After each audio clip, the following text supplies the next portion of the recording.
নমস্কাৰ বন্ধু বান্ধৱীসকল, হামহে ফৌজি চেনেলত আপোনাক স্বাগতম। আজিৰ প্ৰথম প্ৰশ্নটো হ'ল, অসম শব্দটো সংস্কৃত অসমা শব্দৰ পৰা অনা হৈছে। ইয়াৰ অৰ্থ কি? উত্তৰটো হ'ব, অসমা শব্দৰ অৰ্থ হ'ল অতুলনীয়। 2 নম্বৰ প্ৰশ্নটো হ'ল, 2011 চনৰ লোকপিয়ল অনুসৰি অসমৰ মুঠ জনসংখ্যা কিমান আছিল? উত্তৰটো হ'ব, 2011 চনৰ লোকপিয়ল অনুসৰি অসমৰ মুঠ জনসংখ্যা হ'ল 3,11,69,272 জন। 3 নম্বৰ প্ৰশ্নটো হ'ল, 2011 চনৰ লোকপিয়লৰ সমীক্ষা অনুসৰি অসমৰ ভিতৰত সৰ্বাধিক জনসংখ্যা থকা জিলাখনৰ নাম কি? উত্তৰটো হ'ব, 2011 চনৰ লোকপিয়ল সমীক্ষা অনুসৰি অসমৰ ভিতৰত সৰ্বাধিক জনসংখ্যা থকা জিলাখন হ'ল নগাঁও জিলা। 4 নম্বৰ প্ৰশ্নটো হ'ল, 2001 পৰা 2011 চনৰ ভিতৰত অসমত জনসংখ্যা বৃদ্ধিৰ শতকৰা হাৰ কিমান আছিল? উত্তৰটো হ'ব, 2001 পৰা 2011 চনৰ ভিতৰত অসমত জনসংখ্যা বৃদ্ধিৰ শতকৰা হাৰ আছিল 16.93তকৈও অধিক। বন্ধু বান্ধৱীসকল, যদি আপোনালোকে অসম পুলিচৰ ৰিটেন এক্সামৰ কাৰণে কিতাপ কিনিম বুলি ভাবি আছে, আমাৰ টীমে বহুত ৰিচাৰ্চ কৰাৰ ফলত 5খন কিতাপ চিলেক্ট কৰি উলিয়াইছে।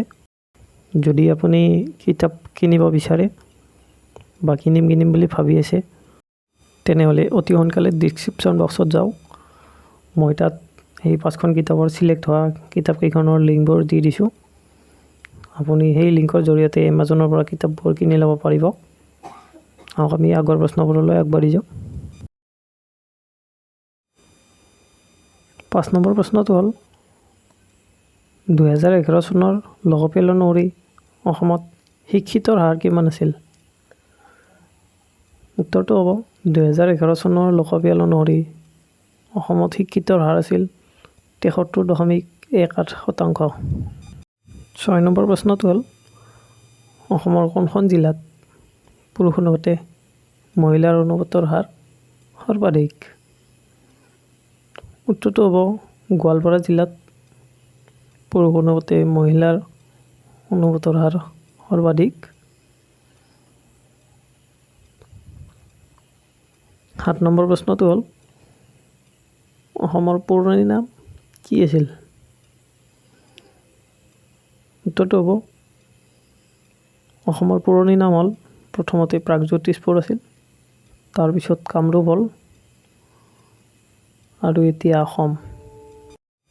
8 নম্বৰ প্ৰশ্নটো হ'ল, 2001 চনৰ লোকপিয়ল অনুসৰি অসমত মহিলা আৰু পুৰুষৰ জনসংখ্যাৰ শতকৰা হাৰ কিমান আছিল? উত্তৰটো হ'ব, 2001 চনৰ লোকপিয়ল অনুসৰি অসমত মহিলা আৰু পুৰুষৰ জনসংখ্যাৰ শতকৰা হাৰ আছিল, মহিলাৰ জনসংখ্যা আছিল 52% আৰু পুৰুষৰ জনসংখ্যা 48%। 9 নম্বৰ প্ৰশ্নটো হ'ল, অসমৰ জাতীয় সংগীতৰ নাম কি আৰু ইয়াৰ ৰচক কোন আছিল? উত্তৰটো হ'ব, অসমীয়া জাতীয় সংগীতটো হ'ল ও মোৰ আপোনাৰ দেশ আৰু এই সংগীতটো ৰচনা কৰিছিল লক্ষ্মীনাথ বেজবৰুৱাদেৱে। 10 নম্বৰ প্ৰশ্নটো হ'ল, অসমৰ জাতীয় প্ৰতীক কি?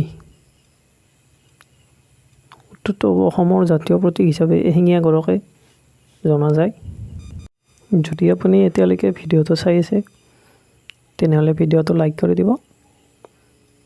আপোনাৰ পৰিয়ালৰ সদস্য আৰু বন্ধুবৰ্গৰ সৈতে ভিডিঅ'টো শ্বেয়াৰ কৰিব আৰু এনেদৰে ভিডিঅ' চাই থাকিবলৈ চেনেলটো ছাবস্ক্ৰাইব কৰি দিব। লগতে ভিডিঅ' আপলোড কৰাৰ লগে লগে আপোনাক ন'টিফাই কৰিবলৈ কাষত থকা ঘণ্টাটো বজাই দিব। আহক আমি আগৰ ভিডিঅ'বোৰলৈ আগবাঢ়ি যাওঁ। 11 নম্বৰ প্ৰশ্নটো হ'ল, অসমৰ কোনখন জিলাত গৰম পানীৰ আছে? উত্তৰটো হ'ব গোলাঘাট জিলাত গৰম পানীৰ পোৱা যায়। 12 নম্বৰ প্ৰশ্নটো হ'ল বদৰপুৰ উত্তৰ পূব ৰেলৱেৰ এটা বৃহৎ জংচন। ই অসমৰ কোনখন জিলাত অৱস্থিত? উত্তৰটো হ'ব বদৰপুৰ ৰেলৱে ষ্টেচনটো কৰিমগঞ্জ জিলাত অৱস্থিত। 13 নম্বৰ প্ৰশ্নটো হ'ল অসমৰ মাটিকালিয়ে দেশৰ সৰ্বমুঠ মাটিকালিয়ে শতকৰা কিমান ভাগ আগুৰি আছে?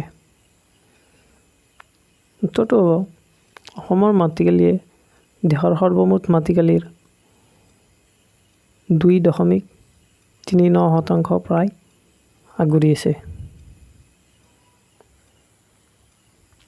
14 নম্বৰ প্ৰশ্নটো হ'ল অসমৰ মুঠ মাটিকালি কিমান? উত্তৰটো হ'ব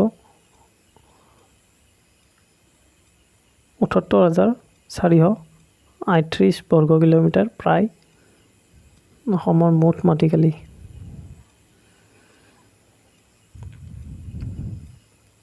15 নম্বৰ প্ৰশ্নটো হ'ল অসমৰ বিধানসভাৰ মুঠ আসনৰ সংখ্যা কিমান? উত্তৰটো হ'ব অসমৰ বিধানসভাৰ মুঠ আসনৰ সংখ্যা হ'ল 126খন। 16 নম্বৰ প্ৰশ্নটো হ'ল লোকসভাত অসমৰ সদস্যৰ সংখ্যা কিমান? উত্তৰটো হ'ব লোকসভাত অসমৰ সদস্যৰ সংখ্যা হ'ল 14 জন। 17 নম্বৰ প্ৰশ্নটো হ'ল অসমৰ পৰা কিমান জন সদস্যক ৰাজ্যসভালৈ নিৰ্বাচিত কৰি পঠোৱা হয়?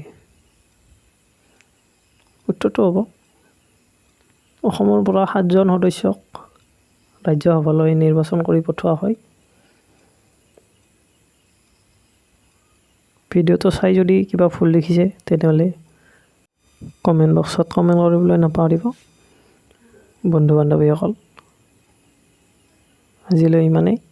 অহা ভিডিঅ'বোৰত পুনৰ লগ পোৱাৰ আশাৰে আজিলৈ সামৰিছোঁ।